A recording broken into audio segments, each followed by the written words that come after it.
ನಮಸ್ತೆ ಸ್ನೇಹಿತರೆ, ನನ್ನ ಹೆಸರು AC ಚೆನ್ನಪ್ಪ ಅಂತೇಳಿ. ನಾನೊಬ್ಬ ನಿವೃತ್ತ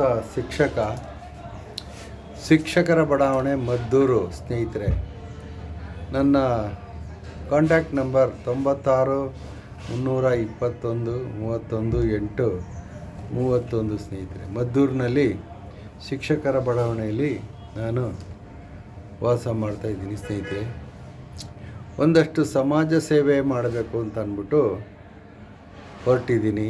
2023ರಲ್ಲಿ ಮಾರ್ಚಿನಲ್ಲಿ ನಿವೃತ್ತಿ ಹೊಂದಿದ್ದೀನಿ. ಸೊ ಹಾಗಾಗಿ ಅಲ್ಲಿಂದ ಈಚೆಗೆ ಸೋಷಿಯಲ್ ವರ್ಕ್ ಮಾಡೋಣ ಅಂತ ಹೇಳಿ ಮಾಡ್ತಾಯಿದ್ದೀನಿ. ಸ್ನೇಹಿತರೆ, ಸೊ ಪ್ರಜಾವಾಣಿ ಪತ್ರಿಕೆ ನಮಗೆ ಎಲ್ಲರಿಗೂ ಗೊತ್ತಿರುವ ವಿಚಾರ. ಪ್ರಜಾವಾಣಿ ಪತ್ರಿಕೆಗಳಲ್ಲಿ ಭಾಳ ಸುದ್ದಿಗಳನ್ನು ಚೆನ್ನಾಗಿ ಅದರಲ್ಲಿ ಬರುವಂಥದ್ದು ತಮ್ಮೆಲ್ರಿಗೂ ಗೊತ್ತಿರೋ ವಿಷಯನೇ.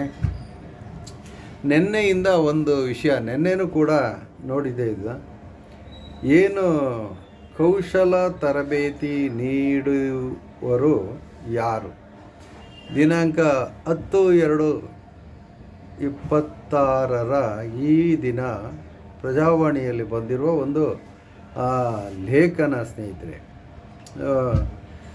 ಇದನ್ನು ಅಂದರೆ ನಿನ್ನೆನೂ ಕೂಡ ಇದರ ಬಗ್ಗೆ ಈ ಒಂದು ಮಾಹಿತಿ ಬಂದಿತ್ತು. ಕೇಂದ್ರ ಸರ್ಕಾರದ ಪ್ರಧಾನಮಂತ್ರಿ ಕೌಶಲಾಭಿವೃದ್ಧಿ ಯೋಜನೆ ಅಡಿಯಲ್ಲಿ 2015ರಿಂದ 2024ರವರೆಗೆ 3.3 ಲಕ್ಷ ಬ್ಯಾಚ್ಗಳಲ್ಲಿ 1.3 ಕೋಟಿ ಜನರಿಗೆ ತರಬೇತಿ ನೀಡಲಾಗಿದೆ. ಆದರೆ 2.3 ಲಕ್ಷ ಬ್ಯಾಚ್ಗಳಲ್ಲಿ ತರಬೇತಿ ನೀಡಿದವರು ಯಾರು ಎಂಬ ಮಾಹಿತಿಯೇ ಇಲ್ಲ. ಯೋಜನೆ ಅನುಷ್ಠಾನದಲ್ಲಿ ಹೆಜ್ಜೆ ಹೆಜ್ಜೆಗೂ ಅಕ್ರಮ ನಡೆದಿದೆ ಎಂದು ಮಹಾಲೇಖಪಾಲರು CAG ಹೇಳಿದ್ದಾರೆ. ಈಚೆಗೆ ಸಂಸತ್ನಲ್ಲಿ ಮಂಡಿಸಲಾದ ಪ್ರಧಾನಮಂತ್ರಿ ಕೌಶಲಾಭಿವೃದ್ಧಿ ಯೋಜನೆ ಲೆಕ್ಕ ಪರಿಶೋಧನೆ ವರದಿಯಲ್ಲಿ ಈ ಉಲ್ಲೇಖ ಇದೆ. ಯುವ ಜನರಲ್ಲಿ ಉದ್ಯೋಗ ಅರ್ಹತೆ ಹೆಚ್ಚಿಸುವ ಉದ್ದೇಶದ ಪ್ರಧಾನಿ ನರೇಂದ್ರ ಮೋದಿ ಅವರ ಮಹತ್ವಾಕಾಂಕ್ಷಿ ಯೋಜನೆ ಇದು. 2015ರಿಂದ 2024ರವರೆಗೆ ಒಟ್ಟು 3 ಹಂತಗಳಲ್ಲಿ 10,194 ಕೋಟಿ ವೆಚ್ಚ ಮಾಡಲಾಗಿದೆ. ಸ್ನೇಹಿತರೆ, ಸಾವಿರಾರು ತರಬೇತಿದಾರರು 3.3 ಲಕ್ಷ ಬ್ಯಾಚ್ಗಳಲ್ಲಿ ತರಬೇತಿ ನೀಡಿದ್ದಾರೆ ಎಂದು ಕೇಂದ್ರ ಸರ್ಕಾರದ ವರದಿ ಹೇಳುತ್ತದೆ. ಆದರೆ ಈ ತರಬೇತುದಾರರು ಯಾರು ಎಂಬುದನ್ನು ವಿವರಿಸುವ ಸಂಪೂರ್ಣ ವಿವರ ಲಭ್ಯವಿಲ್ಲ ಎಂದು CAG ತನ್ನ ವರದಿಯಲ್ಲಿ ಉಲ್ಲೇಖಿಸಿದೆ. ಸ್ನೇಹಿತರೆ ನೋಡಿ, ಇದರ ಜೊತೆಗೆ ಇಲ್ಲದ ಕಂಪನಿಗಳಿಂದ ತರಬೇತಿ ಮಾಡಲಾಗಿದೆಯಂತೆ.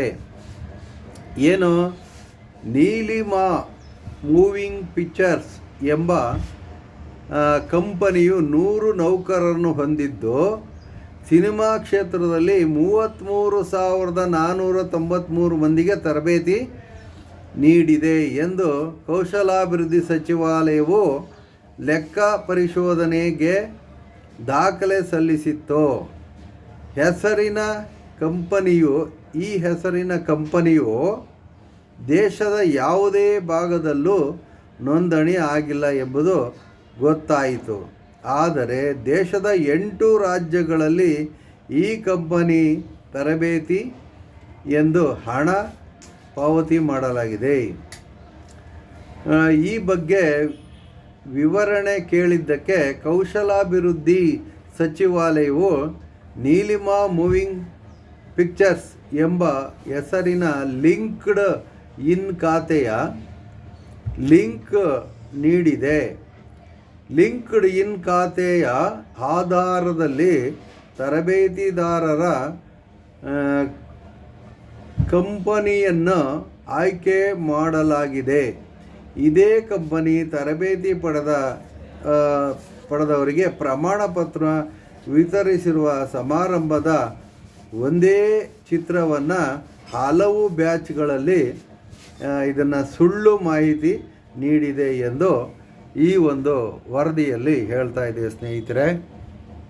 ಸೊ ನಿನ್ನೆನೂ ಕೂಡ ಇದೇ ಲೇಖನದ ಮೇಲೆ ನಮ್ಮ ಪ್ರಜಾವಾಣಿ ಪತ್ರಿಕೆಯಲ್ಲಿ ನಾನು ಓದಿದ್ದೆ ಸ್ನೇಹಿತರೆ. ನೋಡಿ, ಒಂದು ಕಂಪನಿ ಕೇಂದ್ರ ಸರ್ಕಾರ ಯುವ ಜನರನ್ನು ಕೌಶಲಾಭಿವೃದ್ಧಿ, ಅವರ ಕೌಶಲ್ಯಗಳನ್ನು ಹೆಚ್ಚಿಸೋದು ಅಂತ. ಕೌಶಲಾಭಿವೃದ್ಧಿ ಅಂತ ಅಂದರೆ ಉದ್ಯೋಗ ಸೃಷ್ಟಿ ಅಂತ ಹೇಳೋಣ. ಅದಕ್ಕೂ ಬೇಕಾದ್ರೆ ಉದ್ಯೋಗ ಸೃಷ್ಟಿ. ಸಿನಿಮಾ ರಂಗದಲ್ಲಿ 33,493 ಮಂದಿ ತರಬೇತಿ ಹೊಂದಿದ್ದಾರಂತೆ ಸ್ನೇಹಿತರೆ. ಅದೆಷ್ಟು ಸಿನಿಮಾ ತೆಗೆದಿರ್ಬೋದು ಹಂಗಾರೆ ನಮ್ಮ ದೇಶದಲ್ಲಿ. ಈ ತರಬೇತಿದಾರರಿಂದ 10,000 ಕೋಟಿ ಖರ್ಚು ಮಾಡಿದಾರಲ್ಲ. ಇಂಥ ಸುಳ್ಳು ಮಾಹಿತಿಯನ್ನು, ದಾಖಲೆಗಳನ್ನು ಸೃಷ್ಟಿ ಮಾಡಿ 8 ರಾಜ್ಯಗಳಲ್ಲಿ ಒಂದೇ ಕಂಪನಿ ಒಂದೇ ಚಿತ್ರಗಳನ್ನು ಆ ಒಂದು ಇದರಲ್ಲಿ ಅಪ್ಲೋಡ್ ಮಾಡಿ, ಏನು ಇಷ್ಟೊಂದು ತಾಂತ್ರಿಕತೆ ಮುಂದುವರೆದಿದ್ರೂ ಸಹ ಇವೆಲ್ಲ ನಡೀತಾ ಇದ್ದಾವೆ ಅಂತ ಅಂದರೆ ದೇಶದ ಅಭಿವೃದ್ಧಿ ಹೇಗೆ ಆಗ್ತಾಯಿದೆ ಅನ್ನೋದನ್ನು ತಾವು ಗಮನಿಸಬೇಕು ಸ್ನೇಹಿತರೆ. ನೋಡಿ, ನಾವು ಯುವಕರು, ವಿದ್ಯಾವಂತರು ಆಲೋಚನೆ ಮಾಡಿ ಇದ್ರ ಬಗ್ಗೆ ಏನು ವಿಶ್ಲೇಷಣೆ ಮಾಡಿ ಸತ್ಯತೆಯನ್ನು ತಿಳಿಬೇಕಾದದ್ದು ನಮ್ಮೆಲ್ಲರ ಧರ್ಮ ಅಂತೇಳಿ. ಏನು ಒಂದು ಸುಳ್ಳು ಸುದ್ದಿಗಳನ್ನು ಅಥವಾ ಸುಳ್ಳು ಪ್ರಚಾರವನ್ನು ಮಾಡಿಕೊಂಡು ಈ ದೇಶದಲ್ಲಿ ಏನೆಲ್ಲ ನಡೀತಾ ಇದೆ ಅನ್ನೋದಕ್ಕೆ ಇದು ಒಂದು ಸಾಕ್ಷಿ ಅಂತ ನಾನು ಹೇಳಬಲ್ಲೆ ಸ್ನೇಹಿತರೆ. ಸೊ ಹಾಗಾಗಿ ಏನು ನಮ್ಮ ಜನನಾಯಕರ ಆಯ್ಕೆ ಮಾಡೋ ಸಂದರ್ಭದಲ್ಲಿ ದಯಮಾಡಿ ಒಳ್ಳೆಯ ಏನು ಜನರನ್ನು ಆಯ್ಕೆ ಮಾಡಿ ಅವರಿಗೆ ಅಧಿಕಾರವನ್ನು ಕೊಟ್ಟರೆ ಖಂಡಿತ ಈ ದೇಶ ಅಭಿವೃದ್ಧಿ ಕಾಣುತ್ತೆ. ಯುವಕರು, ನಿರುದ್ಯೋಗ ಯುವಕರು ಈ ದೇಶದ ಮೇಲೆ ಅದೆಷ್ಟು ಕೋಟಿ 11-12 ವರ್ಷಗಳಿಂದ ಅದೆಷ್ಟು ಕೋಟಿ ಕೆಲಸಗಳನ್ನು ತಗೊಂಡಿಲ್ಲ ಸ್ನೇಹಿತರೆ. ಬನ್ನಿ ನಮ್ಮ ಮದ್ದೂರಿನಲ್ಲೇ ತೋರಿಸ್ತೀನಿ. ರೇಷ್ಮೆ ಇಲಾಖೆ ಪಾಳು ಬಿದ್ದಿದೆ.